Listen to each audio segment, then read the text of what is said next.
আসসালামু আলাইকুম প্রিয় প্রবাসী ভাই ও বোনেরা, আশা নয় বিশ্বাস সকলেই ভালো আছেন। দেখেন, আমাদের এখন দেশ স্বাধীন হয়েছে। এখন আমাদের কিছু করা দরকার মানবিক দৃষ্টি থেকে। সবাই দোয়া করবেন বেশি বেশি করে আমাদের দেশের মানুষের জন্য, সবার জন্য দোয়ার আর্জি আপনাদের কাছে। বন্যার কবলিত মানুষদের জন্য দোয়া করবেন। তারা এখন ত্রাণের থেকে বেশি এখন জীবন যুদ্ধে নেমে পড়ছে। এখন জীবন বাঁচানটা হচ্ছে ফরজ, এরকম একটা পরিস্থিতি ধারণ করেছে বাংলাদেশের অবস্থা। আপনারা অনেকে অথবা জানেন না।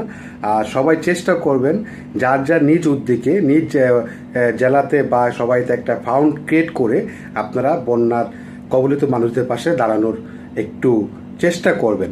সবাই যার যার নিজ দায়িত্ব থেকে ভালো ভালো যারা ফাউন্ডেশন যেগুলো আছে তাদের মাধ্যমে আপনি আপনার ফাউন্ডটা দিয়ে বন্যার মানুষের জন্য কিছু করতে পারবেন। ইনশাল্লাহ চেষ্টা করবেন সবাই।